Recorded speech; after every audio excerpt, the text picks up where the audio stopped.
ஆதி கைலாஷ் அப்படின்னு அந்த அந்த இடத்துல நம்ம உட்காந்து தியானம் பண்ணும்போது நம்மளுக்கு சித்தர்கள் காட்சி கிடைச்சது. அதே மாதிரி நம்மளுக்கு என்ன நம்ம நினைச்சி, அதாவது அங்க என்ன சொல்றாங்க, சுயமா நினைக்கிறத விட பிரபஞ்சத்துக்கு நீங்க என்ன கொடுக்க தயாரா இருக்கீங்க.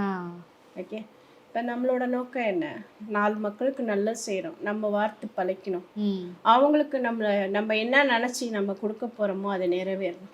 ஓகே, பிரபஞ்சத்துல எல்லா மக்களும் நல்லா இருந்தாதான் நம்மளும் நல்லா இருக்கும். கண்டிப்பா. ஓகே, அப்போ அந்த மக்களுக்கு என்ன தேவையோ அதை நம்ம விண்ணப்பமாக வச்சு பிரார்த்தனை பண்ணி அங்கே வந்து அந்த தரிசனத்தோட நம்ம அந்த பயணத்தை முடிச்சுக்கோம். ஓகேங்களா. அது கீழே இறங்கி வரும்போது நேபாள் நாட்டில் வந்து ஒரு குரு, அவர் பேர் வந்து விஸ்வநாதன் சொல்லிட்டு. ஓகே, விஸ்வநாதன்றவர் வந்து என்ன பண்ணிட்டு இருக்காருன்னா, கிட்டத்தட்ட அவருக்கு 95 வயசு.